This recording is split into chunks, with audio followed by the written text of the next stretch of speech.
Yes, we are live.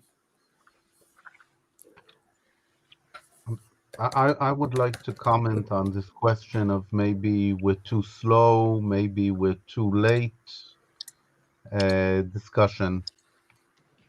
Um, the way I see it is that what's happening now is more in the form of a breakthrough, but breakthroughs are very narrow and deep, but very narrow. And there's a lot of stuff on the side which nobody's going to be doing or thinking about because they have this more exciting stuff to keep up with. So I'm not worried that we don't have what to do. On the contrary, I think that maybe a year from now we'll have alternatives to Voss. Maybe we'll have 4 different kinds of kits for AGI for robots to play with. Okay, we have no reason to want to do necessarily the very lowest level type thing. We just want to do fun stuff. And the more people are working in the field, the more fun stuff there is. And what brought this to my mind is I saw somebody in patents had a December calendar. Every day he published a different chat GPT tool for patents. Every day, a different tool. And I asked myself, I said, that's exactly the kind of stuff that we can do here when we're talking about using LVMs or LLMs or whatever we call them. One, we just assume that it works, and we've already seen Red did something that nearly works that I saw, and say, well, let's build every day, let's do a different idea, let's generate ideas and see what we can do with them. We don't have to actually do all of the tooling of connecting all the different parts. We know it's vaguely possible. So And I think I have a somewhat different take on that. One is week by week trying a different tool or experiment is like, I don't know, maybe it's my personality, it's intensely demotivating for me. I kind of like a sense of like steady progress and compound interest towards somewhat larger things. So that's one piece of it. But I agree with you that this is one of those breakthrough moments where lots of progress is happening very rapidly on one front. And I don't know that it's extremely narrow this time because LLMs are like so fundamental in how to change assumptions, but it's definitely like, a part of it. And there's a lot else. So once the breakthrough kind of like uh, steadies and slows down a little bit, and everybody realizes that yes, the 10% is now working very differently and better, but the other 90% kind of needs to be addressed as well to make like complete functioning things. So I think an interesting question for us now is to actually think, uh, assuming like you said that LLMs and LMMs and whatever LVMs, all of these things actually work, what are the new axioms of building robots? What things that we used to do should we basically stop doing because they're unnecessary now or like superseded?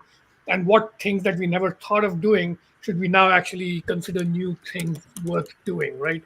So that yeah, those are, it's like any kind of like business disruption thing except at a technical engineering level. So yeah, those are my two questions, and maybe that's a good discussion topic for so you. But I you just both are asked, assuming that there is a breakthrough. Well, there is a new good tool, but robotics wise, yeah, I haven't seen. Yeah, we have seen demos, but those demos have been we have been seeing for a decade now. I want to give you a metaphor.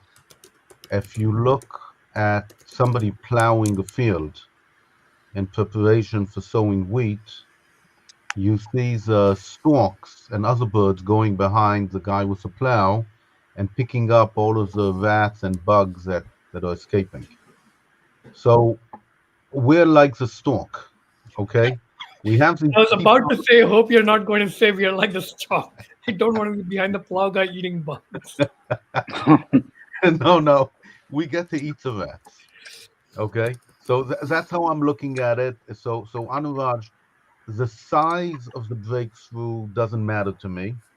In other words, whether or not people solve AGI and robotics in the next year is not important, but the amount of energy being put in right now and the general tools that is there suggests that at least another step will be taken. And maybe after it takes a step, we're going to say, oh my God, there's another 50 steps to take. But And if the I look amount of at, money that is going in. yes, yes, Yeah. And I want to suggest a slightly different way of thinking about risk management here. This is not a symmetric thing. It's like, yes, there's a big thing going on. It could succeed or it could fail, but the consequences of success and failure are not the same, right? So if you operate on the assumption, what if all this works out and what can we do then if this succeeds? That's a very high, almost unlimited upside risk question.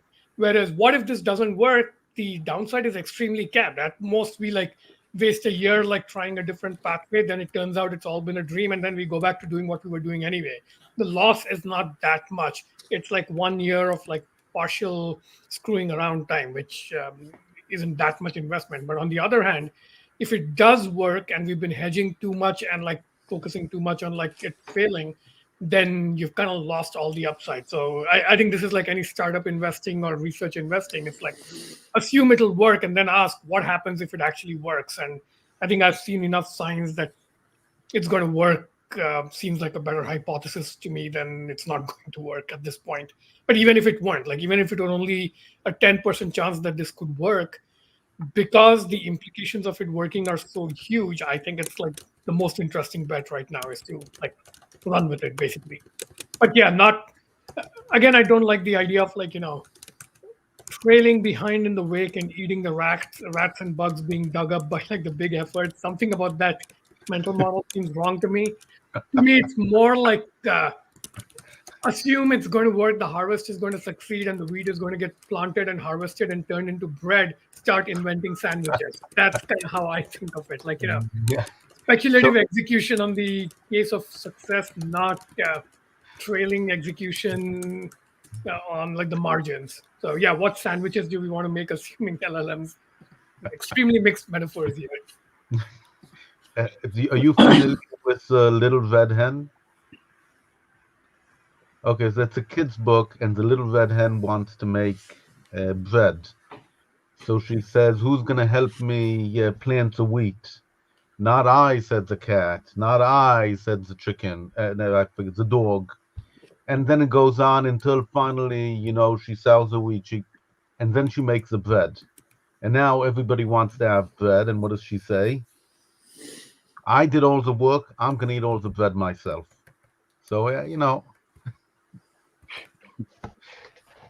I don't think that's a high risk here. I mean, Nvidia is throwing billions here. It's not a, I don't know, penniless hen trying to struggle all by herself. It's a several huge companies doing big things. So I think, yeah, like as we saw with generative AI, they're actually going to be desperate for people to build on top if any of it works.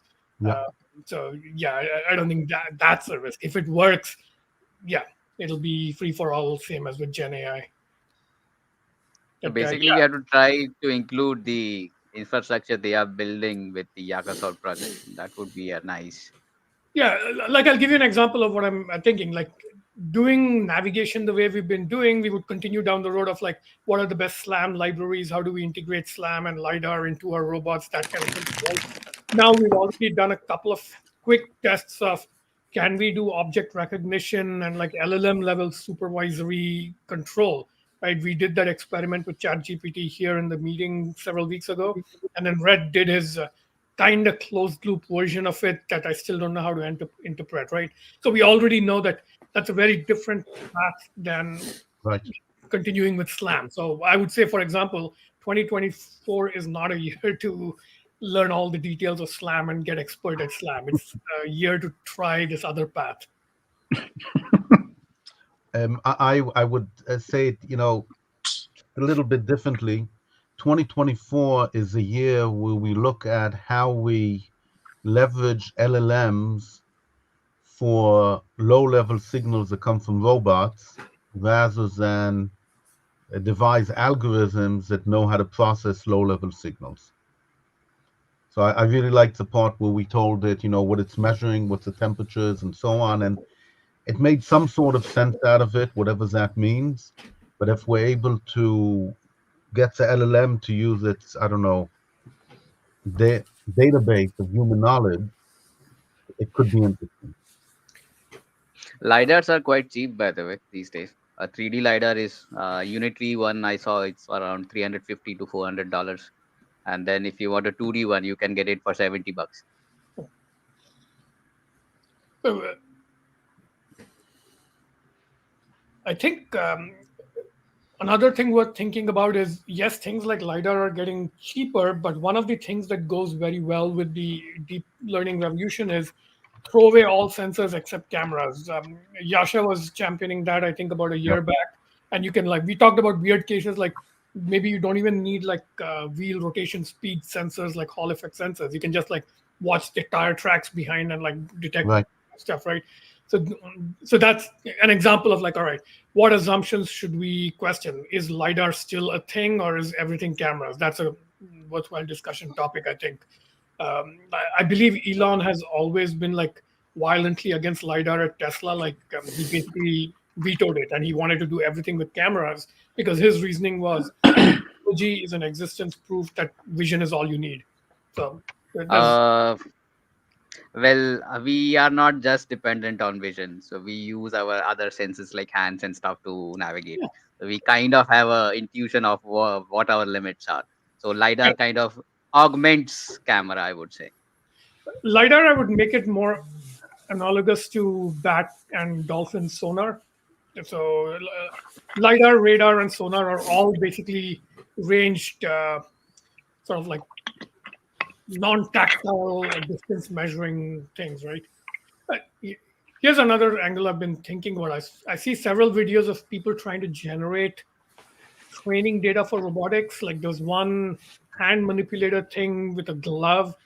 So I think one of the important sources of training data for robots that's not the same as vision or text transformers is uh, tactile manipulation data, and that might be including in tactile things like ground profile as measured by wheels going up and down. So you can think of very simple things like just put a wheel on a stick and a sensor and like roll it along on rough ground, and suddenly you're generating data sets for rovers on rough terrain. So camera plus rolling wheel, suddenly you have a correlated data set of like tactile sensing plus vision. So another set of things to think about. Okay, I just put in the link an article. The title is Making LLMs Comprehend the Physical World by, Signal Analysis. So there are some groups working on this question. From January. This is ancient history. What can I do?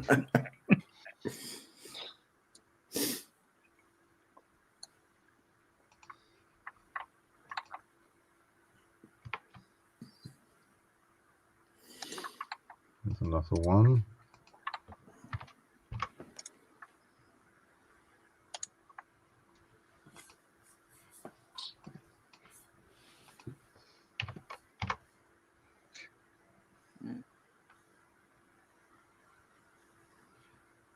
What was the line Eric was thinking about? I think was it a couple of years ago of like concept mapping with sensors. So you mean a really ancient history now?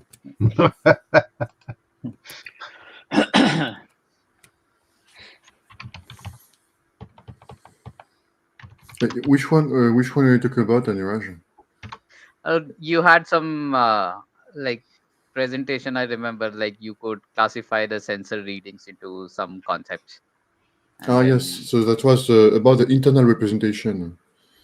Because so back then it was just a small demo with a 3 or 4 dimension space. Okay, but the thing that the more sensors there are, the more dimensions there are. Okay, and so the thing that in most work I'm aware. Okay, the internal representation is something very simple. Okay, very flat, and we do sensor fusion and such kind of things.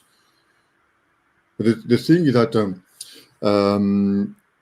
there used to be, I think they still are. I don't keep track of work in trying to represent how it works inside neural networks, basically, especially the large-scale ones. Okay? And the thing that we can observe interesting stuff inside a neural network, that the patterns that are happening. And so when there are patterns, there are things we can do on top of that. Okay. So for me, it's part of a more ancient idea we discussed. Is when we are talking about an operating system. So the one used to call BOS. Okay. And so basically, it's related to that idea, but for me, it's long-term thinking. Okay. But the past a year or two, I couldn't really work on it. Actually, I'm on the verge to get back to it. Okay, one of the trigger and related to that is something that an announcement that happened on the webcast. Okay, the Farcaster Twitter replacement, if I can call it this way. Okay, there is someone. Okay, so his nickname or his handle name is July, who announced a new framework. We don't know much about it, called ROC. Okay, ROC. So, which is an operating system for an operating system. Okay, and there are some connections about several of the ideas we were discussing, and it applies to robotics, by the way. Okay. So it goes further in many ways because it's also integrated crypto and such kind of things. But to me, there is something related to several ideas we were talking about. Yes. A couple of years ago, okay, so around an operating system for robots and so on. Okay. For me, I'm about to resume work on that. Actually, very vague statement. Sorry. So this thing does not have a website or what? This Faust thing that July started. So no, it's just on Webcast right now. I'm looking at they have a dedicated channel. Okay, it works with the channels on Webcast, and I'm following there. There is not much activity, but anyway, it was an announcement, and it's also the product of their small company. Okay, so someone's sharing. So thank you. Yes, that's the one. Okay, the post at the top is the announcements. The company is called Faust. Okay, so Faust it's not in literature. Okay.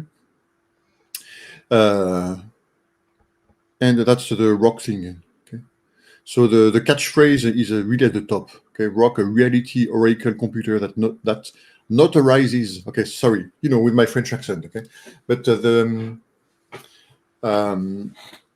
quite interesting. So let's see what will happen with that. Okay, but quite interesting stuff there.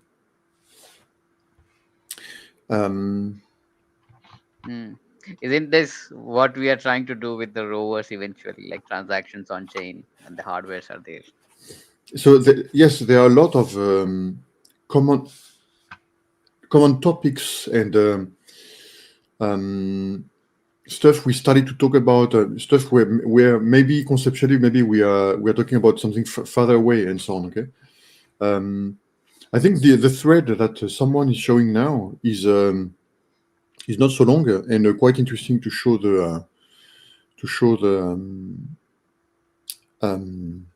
what it's really talking about. But we don't know more than this thread basically.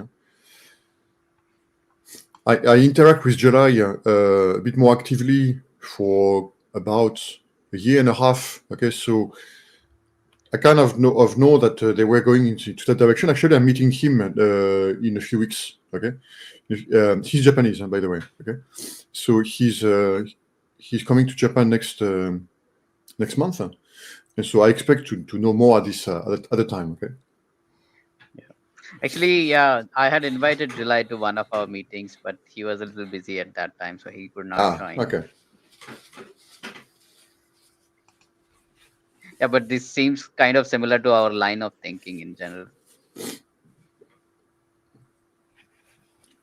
Yeah, so I'm mentioning that, but there is not much to discuss today, I believe. Okay, just that it may connect the dots with the several things we are talking about. Okay, and I'm not sure about the framing of what the robotics garage is going to become. Okay, but we had a significant pivot a few months ago, right? Okay. I don't remember when, but it was last year sometime. Okay. I don't know. For me, it's making a full stack robot means many things. Okay, of course, just the hardware software divide, the way we see these days. Okay, and the thing is that I think we started where we wanted to do the full stack thing anyway. Okay, from mechanical to electronics to software and everything. Okay. And I think last year we really changed to moving more toward the software stack. Okay. Especially with the LLMs and so on. For me, I think that's fine. I think there is a lot of things to do, but it does change a lot of the spirit, right? To me, until last year, I was seeing ourselves, building some, mediocre robot, and we actually send it to the moon or whatever and crash there, basically, okay, and die there, okay. I like that idea very much, okay. Now with LLMs and so on, it's moving so fast, it's so unstable and so on that I think Venkatesh was mentioning earlier that basically to build up, to make some choices and build something on those choices. By changing every week, of course, that's impossible. Okay, I'm working with a company here where we're just doing that, and how surprising, we have no product. Huh? Okay, and so.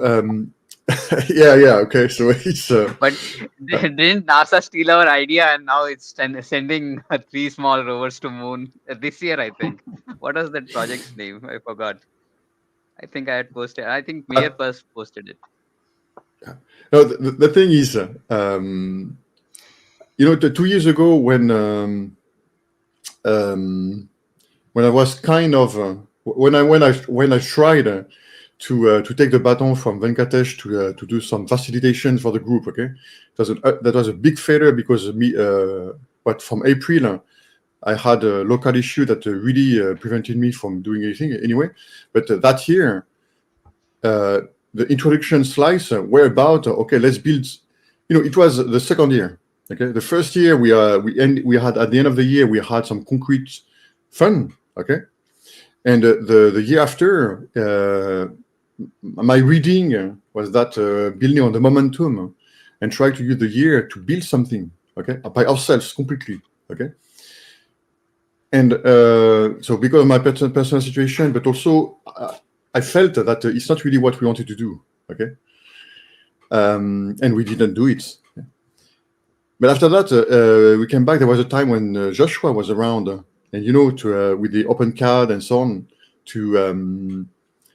to build this two-wheel rover. The Yakasaur. Yeah, the Yakasaur. Okay, this is when the name came up. Thank you. So this was for me. That was getting back to that maybe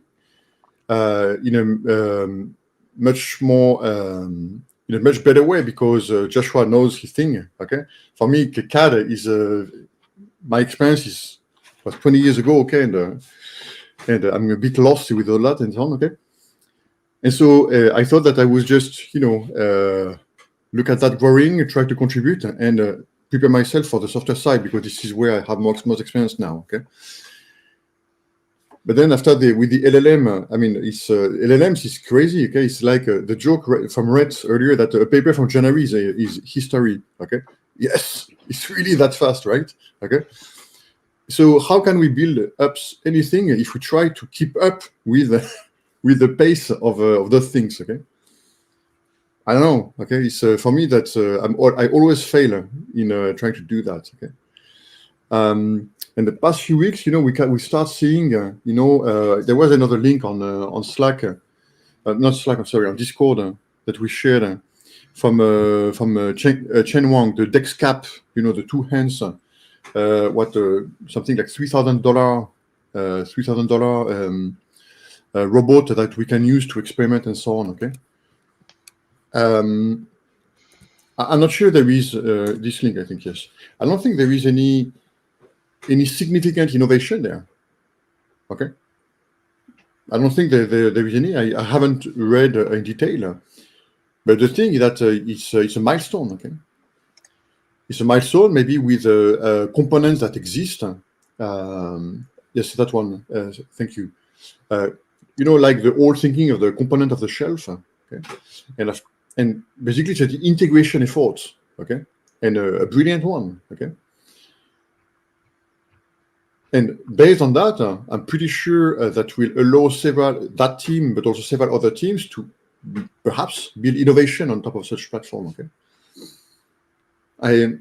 For me, that's an approach that is very very appealing and that can yield results. Okay. And I thought we were doing that basically at the beginning with the extra step to make our own hardware. Okay? So for me, that was the super exciting challenge because I'm unable to do it. It's interesting they are using this Insta360 small camera. Why is it so slow? You see this camera? It's Yeah. the 360 degree camera from Insta360. Mhm. I don't know why they are using it, but yeah, it's surprising. So if I'm not mistaken, it's because they use the camera, but at some place there are also two mirrors. Maybe I'm mixing up with another paper, but we talked about this with some friends recently. I think it's this one where they are using mirrors to increase the field of view, something like that. Where is the point cloud coming from? Do they have any lidars? I don't know that. Sorry. Maybe it's camera based point cloud. So basically, if you have a stereo camera, and then you can use the disparity between the cameras to basically. So what was the camera we bought? Oak D Light. The OGD. Yeah, yeah. So it's basically using stereo disparity to generate the point cloud depth information.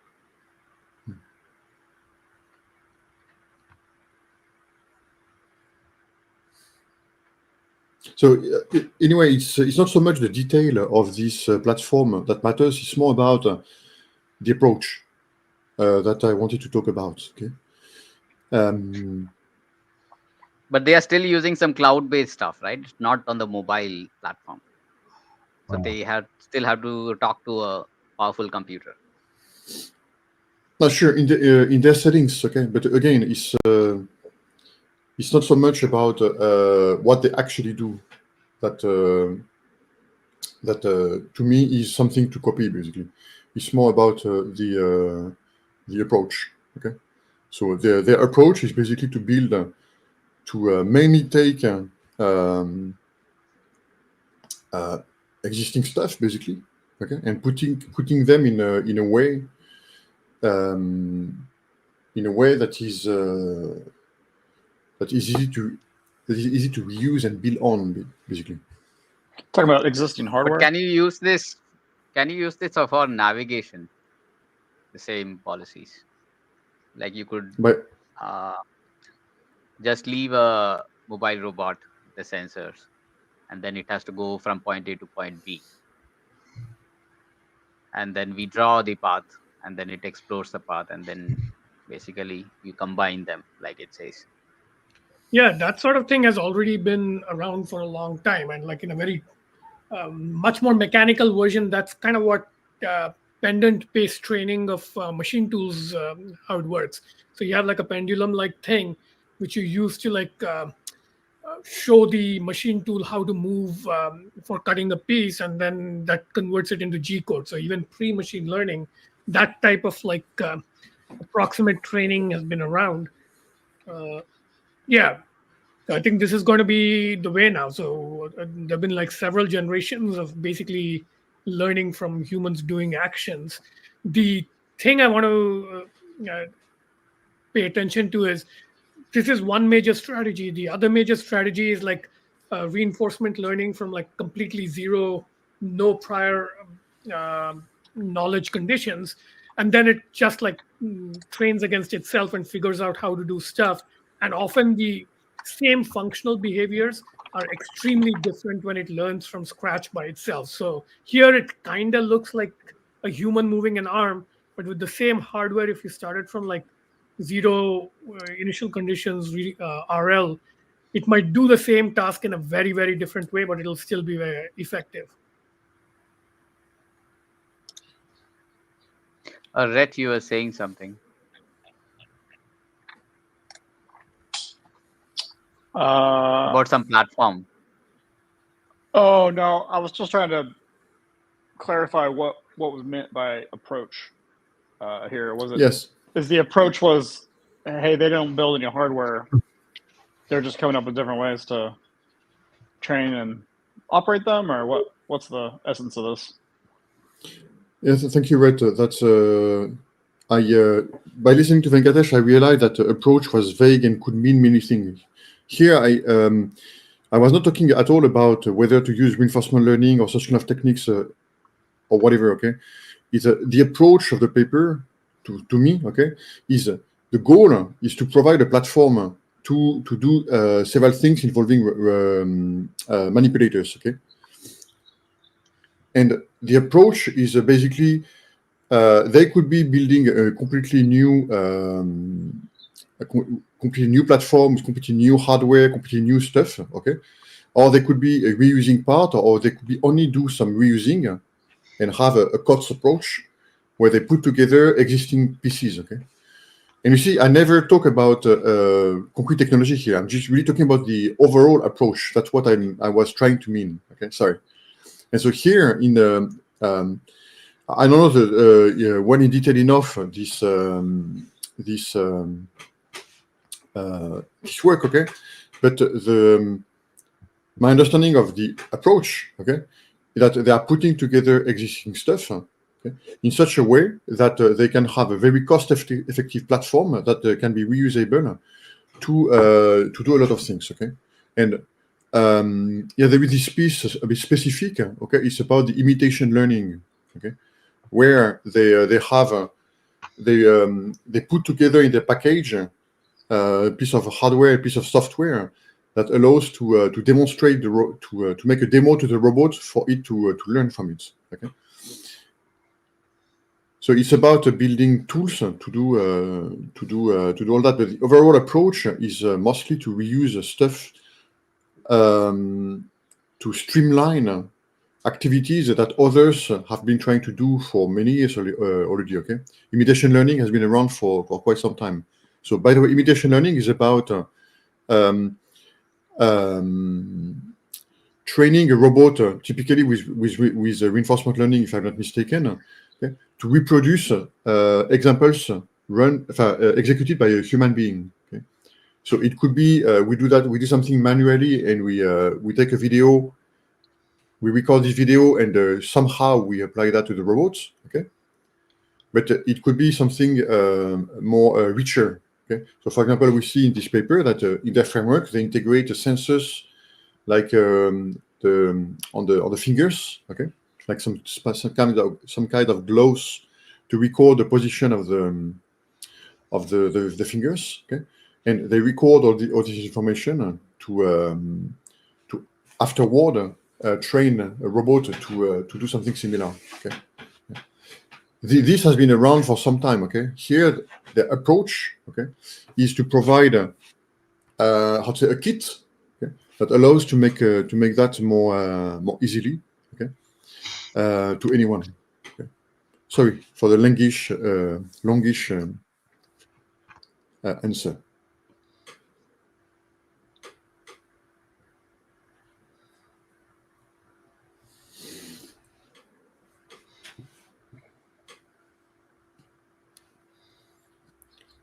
So I'm not sure how applicable it is for the robotics garage. Okay? But Still it's feel like we're stuck on step 0, build the robot. Yeah. Or choose a platform, huh? An existing one. Right. Yeah. because at the very beginning, when we had 6 or 7 builds, okay, there were different approaches depending on the profile of people. Some of us had a more mechanical education and so on, and so started by building their own, okay, right from scratch, okay, or by using an existing CAD model like the one from the ESA, okay, the European Space Agency. I think it was you and Raj, okay, and print it and build it that way, okay. And some others like Meyer and I, and there was also Victor back then. We are basically software, okay, and so we just bought a platform or get whatever platform we had at hand's reach, and focused on software tooling. Okay? For me, I really like such kind of self-organizing approach, basically. Okay. Yeah. So basically, isn't a platform what we want, right? It has to be solar power. Oh well, now there is. The sound founders, like people have released one solar powered Mars rover, but previously we didn't have any solar powered platform. That's why we are Yes. trying to build our own, right? But now there is. I don't know if we should move there or not. We were still At waiting the same on time- Venkatesh's solar demo. Yeah. But how can you do solar in Seattle? Okay, it's I'm not sure about that. So solar is another case of like moving target problems, right? Like when we first had our solar discussions, we didn't have this kit available, and I bought a few parts to try and build my own. And I got as far as like checking the voltage from the panel, and I still have the parts to assemble. And then yeah, last week I saw that the Kickstarter thing is now available. The Mars, what's it called? Galaxy rover Yeah. kit or something. And it's I think $100 and something. So Yeah. if we were having the What same, is this one? Is it in the Discord? yeah, I posted. Yes. It's on Amazon for $160, I think maybe. Yeah, 160 but- or 180, Yeah. something like that. If we had the solar panel discussion today, I would immediately have bought this instead of a set of parts to make my own. I see. But that said, I think there's two levels at which you can analyze build versus buy questions.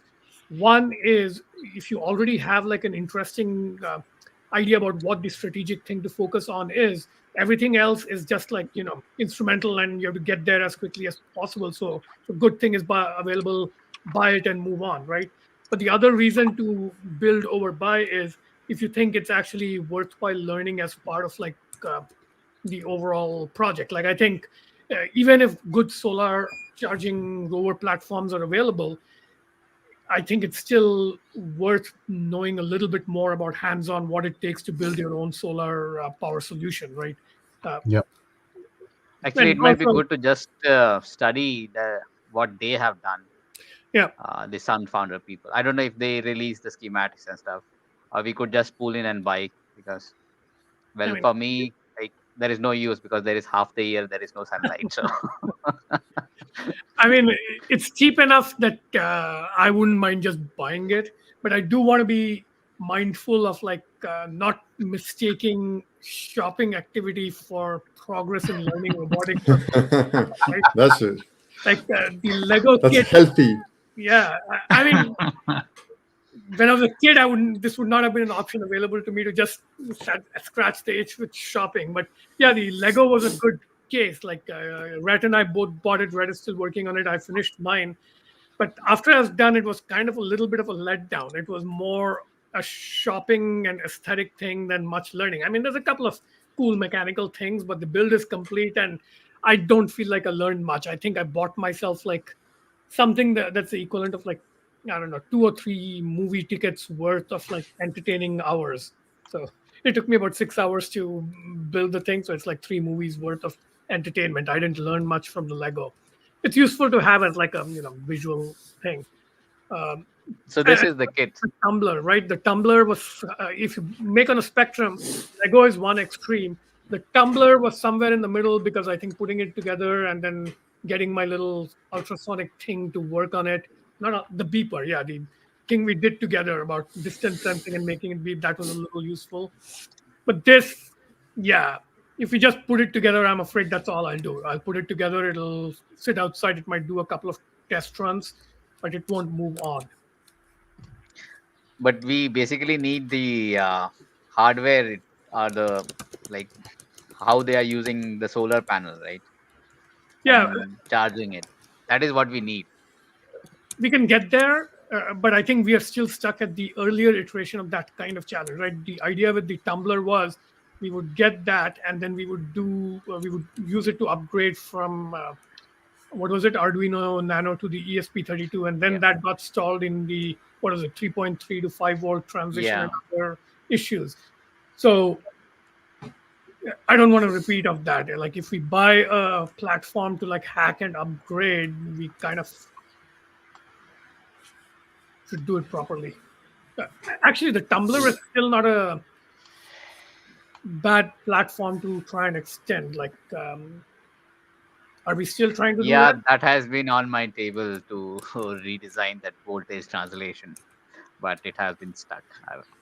So I think it's worth trying to finish that just to get one learning loop done on what does it take to buy a platform and extend it in a non-trivial way, right? I don't think we've Well, succeeded. it's like it's trivial, but it's tedious. So somebody who is doing electrical hardware design, it's just like a half day or 1 day work. Yeah.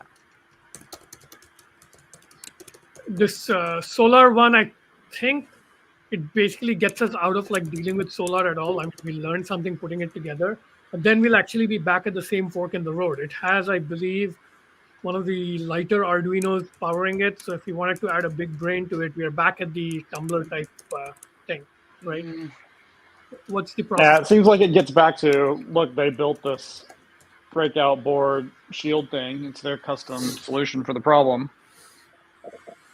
We don't know how to do that. Yeah, That's what I was working on actually before this meeting, and it's really hard. There's so much to learn. I don't know. and you can't skip everything. I mean, if you skip everything and you reach the end point of like just all right, let's buy everything and use it, you become a robot user, which is not a bad thing. Like I would like to buy like an actual usable home robot and integrate it into my lifestyle. Something more interesting than a Roomba. The Roomba always struck me as like a boring robot, like a flat puck that goes around vacuum cleaning. It's dull. It does strike me as what's the word? Encouraging that I look at this kit and I actually understand every single component that went together to put this thing together, and I can kind of imagine how someone might design such a thing, and I can imagine how it's going to work. Yeah. So our time was not wasted. So our time was not wasted in that sense. However, I still don't feel like I can necessarily do it, which is frustrating. I want to. Oh, that's very mobile. Wow, Yeah, look at this that. is Yeah. much better rocker bogey than anything we've tried to build. So I know how good this is from having built a very bad version. But yeah, this took That's more rad. work than we think. Like all this stuff, the end result might look simple, but I'm sure it took way more work than we realize. Oh, yeah. Another place we get stuck on is I don't like app-based controls. The Tumblr has app. This has an app after app. What we really want is, I think, I don't know. Voice. Which in We want a full autonomous agent. Oh, but we want voice control. or something that's legible. I don't care what it is, whether it's SSH or whether it's an app or whether it's a web server or web app or voice control. I want something where the stack is transparent, and not only do I understand it, it's fun and relevant to understand. Like learning how an iOS app is built to control an app is control a robot is fundamentally not interesting to me. It's like if I wanted to do that, I would learn iOS development. It's not what I would So what is interesting to you? make it simple enough that you can understand what it does and then focus on things like, all right, what's the right way to do supervisory control? Should you use natural language or should you use low level language? That kind of like thing. It's obscured by the Tumblr app, the Tumblr app has some of that. It's like button interface, So, like game If we controller. use if we use VET's interface, and then you build on top of that, let's say in Python. So that is interesting. Yeah, so as simple enough that we can actually hack on it, and I think apps are not simple enough, basically.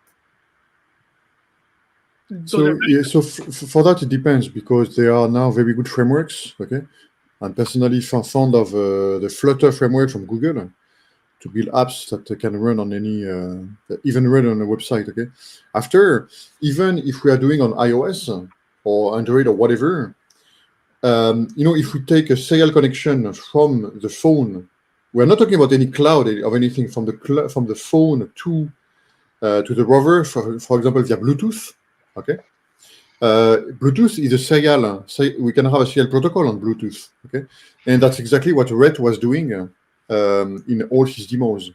So in that sense, to me, the iOS is just a glorified joystick, basically. Okay, it's not really a problem. I think we can have the deepest fun we want, even on iOS. Okay, which is hard to believe sometimes, but I think by working on Bluetooth, yeah.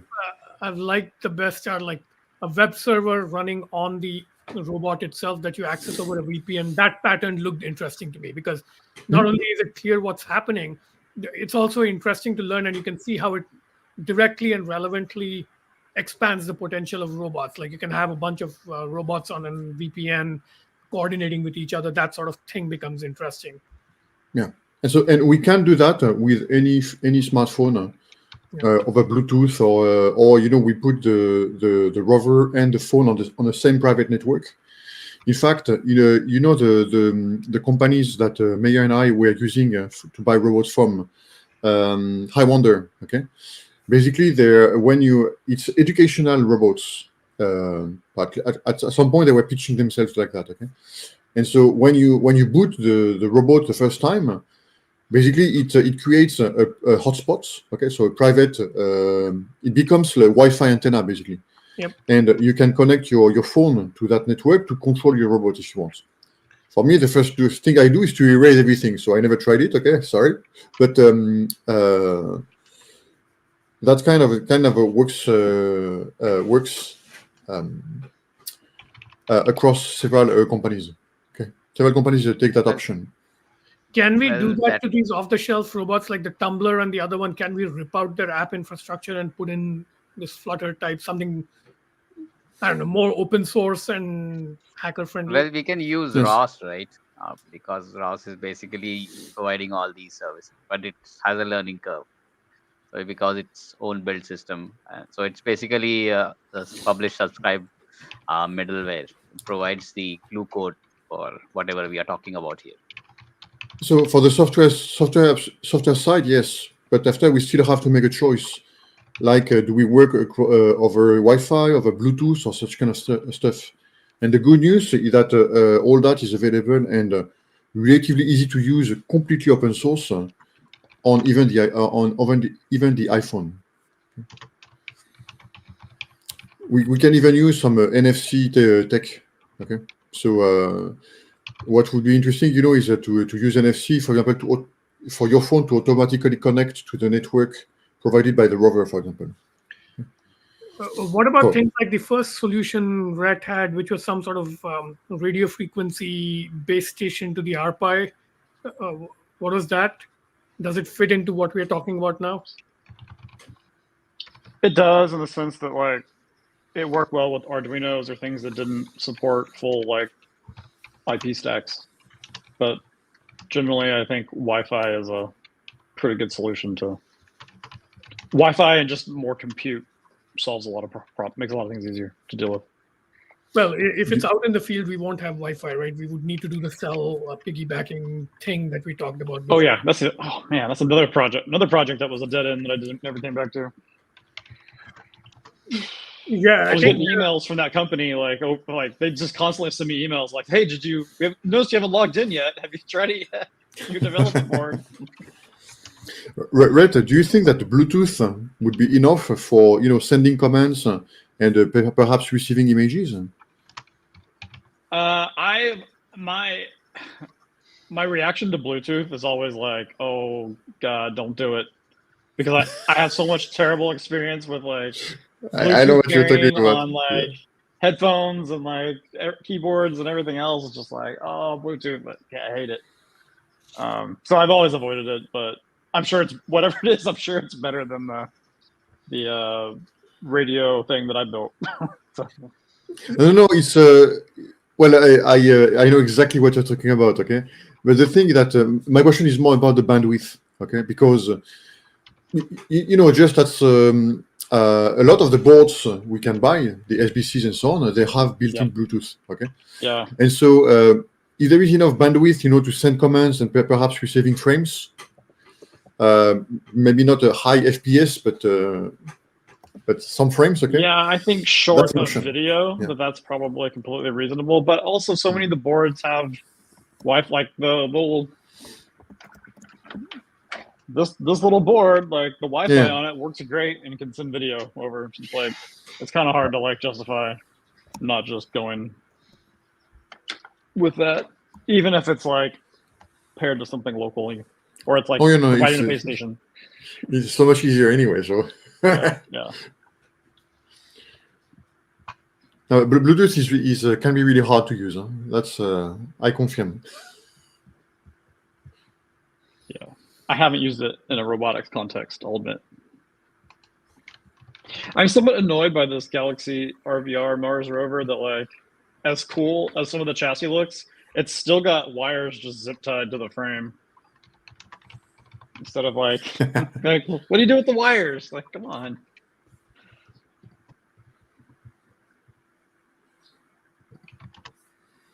Who made a demo with a lot of wires? Was it you, Venkatesh, on one of the builds where you didn't know where to put the wires anymore? It was me. I think in every Rush, build yes. we've had has been that way eventually. So I got so this right here on my desk. Yeah, so I bought these cables which were really long, so I just stuffed it inside the chassis. Ah.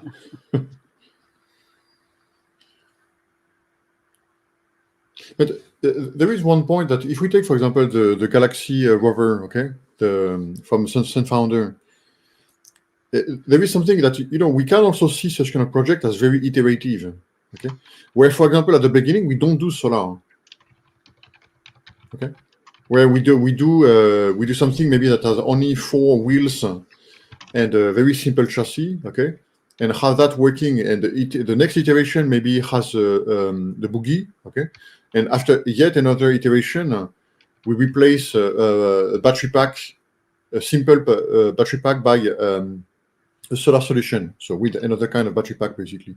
Okay, it's something that I think we were doing, or we were at least I was expecting at the beginning, okay, to have this iteration, a stream of deliveries in a way. Okay, isn't it an approach that is relevant, or is there a reason not to do that? Basically, we need to split what we need for Yakasur, right? And then we take on what we can. Yes, but there is always this problem of not making progress.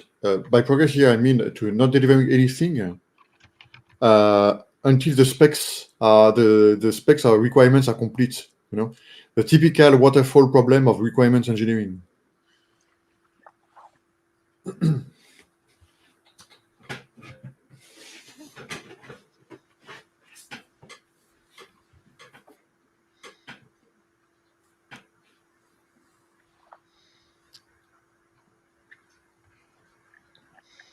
Is it possible to buy this thing from anywhere? I think it's on Amazon. My Amazon says it's sold out. Okay, it's already sold out. They don't know when they're going to get it back. Can I buy it from whatever Sunfounder is? I guess I can just buy it direct. Will I get it? Well, on their website.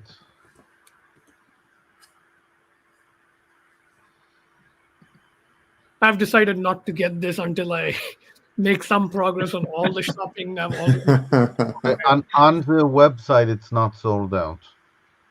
Nah, I might have to get this. I didn't buy the last thing, so I've got some credits, I think. All right. Apparently, there are 58 reviews, so at least 58 people have it. This is cheaper on the website, 129 instead of 160 or something. So yeah, you're right. You have one credit available. I think those of us who bought the tumbler used up one credit. Yeah, I think that is a good tally system. Like you could choose, everybody gets a certain points, and then you choose what to spend on. That way, we are not. Or negative points. Like every time you build something, like design your own piece and print it, or like design your own PCB or whatever, you get +1 point. Anytime you buy something, you get -1 point, unless it's like something like an RPI where building is not an option.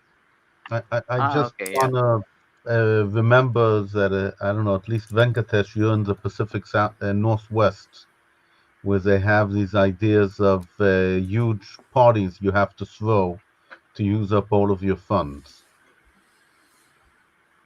Huge part. I don't understand. What do you mean? They had rich people, Indians or Native Americans. They used to have parties. Oh yeah, potlatch systems. Right. Yeah, the tribes. So whenever you suggest, points, I always have to think about that. Yeah. But actually, this might be kind of interesting. I think going back to something you said in the beginning of the meeting, Mayor, which is why not try one tool a week? This is the problem with one tool a week. Like we look at one tool, scratch the surface, whether it's a piece of the tool chain, a library, or a robot. We scratch the surface, get a little bit of interesting insight out of it, but then we realize it's making a stack of assumptions, and exploring it and doing anything with that one piece implies like a whole year-long project. Like, this Sunfounder robot implies like 6 months of work in a particular direction. Tumbler was 6 months of work in another direction. So that's kind of why I find it frustrating. Like last week, that little yellow robot we saw with the TT motor and like, the alien walk, that is the first time I've seen something simple enough that I looked at and said, not only do I know how this works, I can replicate this design and actually do this in a couple of weeks. And I already started. I started making a CAD design. By the way, if you didn't see it, it was just a yellow motor with 2 3D printed legs attached to a battery and a switch. There wasn't even a controller. So that's why I said I can do this. There's not even electronics involved. But that tells you how sort of like low the ceiling is. Like anything more complex than that, I think we get sucked into basically longish stack money trails, and then we sort of like trash from one to the other, and we can't stay consistent on like one roadmap because something new and exciting pops up every week, whether it's an LLM or a solar powered thing, right? That's why I'm no, wait, just 1 second. That is exactly the change that is happening over the past few years, is that some of these exciting things can actually be analyzed in less than 6 months. Like which one? What do you think? We're getting to the point where I'll just take this example of, can we use an LLM to understand a scene? Okay, we literally put it together in one meeting. The similar question, what does using an LLM to navigate look like? So I don't know what it looks like, but I know we can build planning navigation, not just, what do I see? The equivalent of SLAM, we could probably do that in 1 or 2 meetings. I disagree. I don't think we got that far. In the first meeting, what we did was use ChatGPT and give it images and ask it to interpret. That's a very, very long way off from having LLMs running on a robot that's like running around even in my apartment, let alone outside. Red got a little bit farther, but I still don't know how to interpret how much farther you got. No, wait, but that's it's a 6-month project to me. This looks more than 6 months. No, wait, but that's it. What I'm saying is we don't need to build a robot that has everything integrated together. We would have, in my imagination, spent another meeting or 2 understanding what it is that Rhett did, and then going to something else, because we don't have to actually build a rover that has enough power and gets responsiveness fast enough from the LLM and so on. That is what I'm saying. In other words, to do something And we're not interesting. building rovers. What we're doing is basically a slightly more active study group, like we do with the Monday and Friday evenings. It's like morning meetings. We are like studying a topic with a little bit of hands-on tinkering. We are not actually getting to our own rover doing missions. We're like, all right, now we kind of know how LLMs work. Next sprint of 4 cycles, we kind of maybe know how to put a solar panel together. Mm, It's not adding up to anything. Well, for me though, it was because it was my robot Yeah. and my code, and so it's very much the essence of tinkering in the garage Yeah. on a project. I think the difference is that like the rest of you need to have some piece of that to adapt to your own things too, or be able to identify like, that's not going to help me with what I'm interested in, or whatever. So two pathways is either it becomes a rotating spectator sport where each time one of us does something, the others at least learn by watching, or we figure out a way to do this collectively where in a joint thing we can all go deeper, which I think has eluded us. I don't think we've I, successfully. here's what I feel. What I feel is that what you just described, is correct. Just having it be able to analyze pictures in a garage is not a robot, but it is a component of a robot. So if we do a little bit of that and a little bit of Slim and a little bit of something else, we're going to put together 20 little components that hopefully will be able to say, okay, let's take 10 of these components and glue them together in some way and get something more interesting. I will bet you $100 right now that would never work. This is like Frankenstein. You're waiting for the lightning bolt. But what could work Yeah, is, yeah. but here's a version of this that could work, which is we spend a year doing 12 sprints of a month each, learning these individual like functional things. And a year from now, NVIDIA releases a cheap platform to build on that we can then buy, and then we know enough to do useful things with it by then. We won't be able to directly use anything we've done or built or like experimented with, but we understand it enough that then we can take this new cheap robot and actually do something with it. So that might work out. So this is a bet on one of the big guys actually producing a usable platform in a year, because right now all we have is these little partial hobby things that are never quite satisfactory enough to do what we want to do, right? Like at this point, there's no single cheap robot we can buy that would say we can basically shut down our version of the YaRG Rover project and just buy this and build on top of it instead. I haven't seen anything that meets that description yet.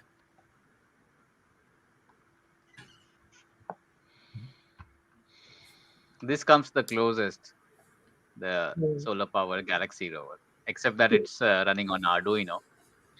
But yeah, but then we could hack it to have a Raspberry Pi, but it still requires the voltage translation and stuff. And once you add an RPI, remember that the solar panel is very precisely sized. The power budget may not be enough to run more powerful compute, right? It's got Yeah. And the breakout board that runs all the motors. But it's worth. I think this is worth exploring. So yeah, Rhett, if you buy this one, I think that's definitely worth a few weeks of poking at it. And in parallel, I will at least try to power LED with my solar panel. That's my low level objective. Okay, I'll try to complete the circuit then.